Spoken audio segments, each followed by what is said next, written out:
তামুলপুৰৰ বগাজুলিত এটা ভয়ংকৰ ঘটনা বন্য হস্তীৰ গছকত আকৌ প্ৰাণ গৈছে এগৰাকী লোকৰ মৃত লোকজনৰ নাম হৈছে খনেশ্বৰ ব্ৰহ্ম বগাজুলিৰ খালবাৰী গাঁৱতে ঘটনাটো সংঘটিত হৈছে টৰ্চ লৈ হাতী খেদিবলৈ যাওঁতে লোকজনক বন্য হস্তীয়ে আক্ৰমণ কৰে ঘৰৰ চোতালতে লোকজনক গছকি হাতীটোৱে হত্যা কৰে হাতীটোৱে হুৰেৰে লোকজনৰ মৃতদেহখিনি পুখুৰীত পেলাই দিয়ে ঘটনাটোৰ পাছতে হুকৰ চাপ পৰিছে অঞ্চলটোত বন বিভাগৰ বিৰুদ্ধে ক্ষোভ প্ৰকাশ কৰিছে অঞ্চলটোৰ ৰাইজে বাহনত আবদ্ধ হাতী খেদিবলৈ আহিব নোৱাৰাৰ কথা ব্যক্ত বনকৰ্মীৰ শীঘ্ৰে বন বিভাগক এখন বাহন প্ৰদানৰ দাবী উত্থাপন কৰিছে ৰাইজে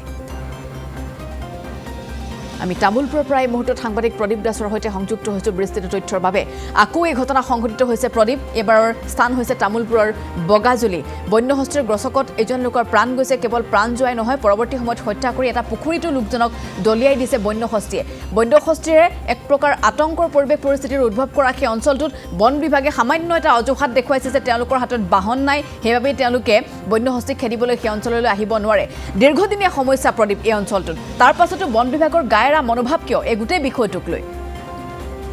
পাপৰি নিশ্চিতভাৱে আচলতে দিন যিমানে অতিবাহিত হৈছে সিমানেই যেন সীমান্তৱৰ্তী অঞ্চলসমূহত হাতী মানুহৰ যিটো এটা সংঘাত সেই সংঘাত এটা ভয়াৱহ ৰূপ ধাৰণ কৰিছে আৰু শেহতীয়াকৈ যোৱাকালি নিশাৰ যিটো ঘটনা আমি ইতিমধ্যে উল্লেখ কৰিছো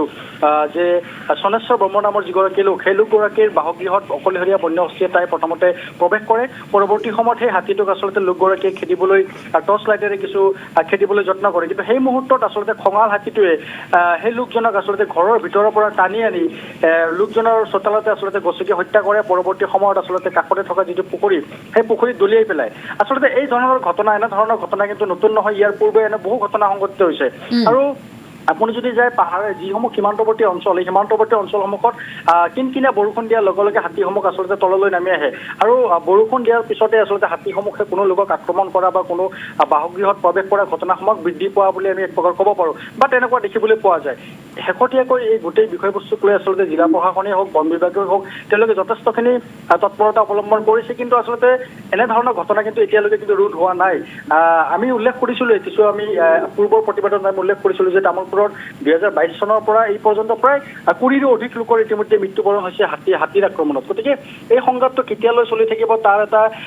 এনেকুৱা চিন্তা ৰাইজৰ মনত আছেই আনহাতে ৰাইজে এটা কথা উল্লেখ কৰিছে যে বন বিভাগ লোকে যেতিয়া ৰাতি তেওঁলোকক যেতিয়া বন বিভাগক লোকে যেতিয়া মাতে লোকসমূহে আহিব নোৱাৰে তেওঁলোকে এটা কথা উল্লেখ কৰে যে তেওঁলোকৰ বাহন নাই আৰু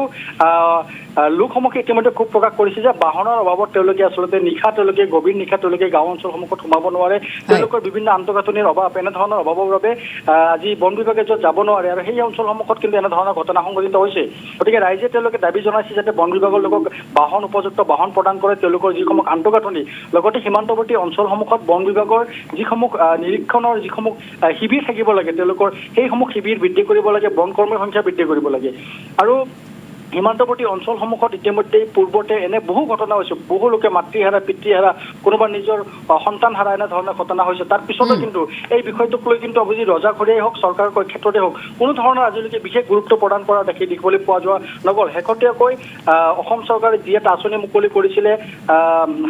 আচলতে হাতীসমূহক লৈ সেই আঁচনিটো বৰ্তমান কি ধৰণে কাৰ্যকৰী ক্ষেত্ৰত আৰম্ভ হৈছে সেয়াও কিন্তু জানিব পৰা হোৱা নাই আনহাতে কেইবাটাও NGOৰ লোকে বৰ্তমান সীমান্তৱৰ্তী অঞ্চলসমূহত তেওঁলোকে পূবৰ সেউজ পৰিৱেশ ঘূৰাই অনাৰ ক্ষেত্ৰত তেওঁলোকে কাম কাজ কৰিছে যাতে হাতী মানুহৰ এনেধৰণৰ কিছু সংঘাত ৰোধ কৰিব পাৰে জিলা প্ৰশাসনে এই ক্ষেত্ৰত সহায় কৰিছে কিন্তু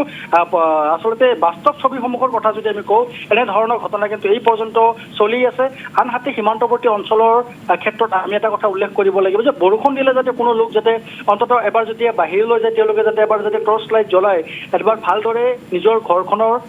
চোতালৰ কাষেৰে বা যাতে ভালদৰে নিৰীক্ষণ কৰি পিছতহে যাতে ঘৰৰ পৰা ওলায় কাৰণ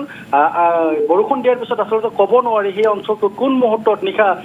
হয়তো বনৰীয়া হাতী এটা ঘৰৰ পিছফালে থিয় হৈ থাকিব বা আগফালে থিয় হৈ থাকিব গতিকে যাৰ বাবে এনেধৰণৰ কিছু ভুলৰ বাবে কিন্তু বহু লোকৰ বহু সময়ত মৃত্যু হোৱা দেখা যায় আৰু যোৱা নিশাৰ ঘটনাটো ঠিক তেনে এটা ঘটনাই আছিলে সেই লোকজনে আচলতে বাৰীৰ যেতিয়া ধান খাই আছিলে হাতীটোৱে তেতিয়া সাধাৰণভাৱে হাতীটোক খেদিবলৈ গৈছিলে কিন্তু যেতিয়া টৰ্চ লাইট যেতিয়া জ্বলালে সেই হাতীটো অধিক খঙাল হৈ পৰে আৰু সেই হাতীটোৱে পৰৱৰ্তী সময়ত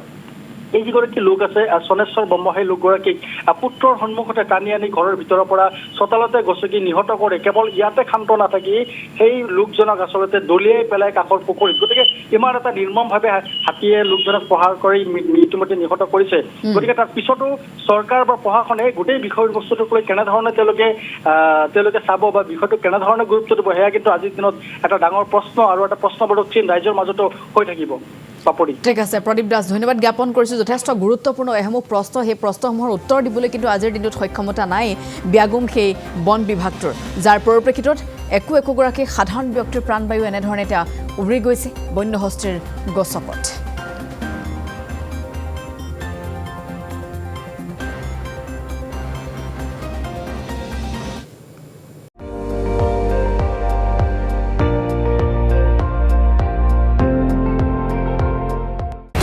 আপুনি চাই আছে ND24 সৰ্বশ্ৰেষ্ঠ নহয় সৰ্বোত্তমৰ দৌৰ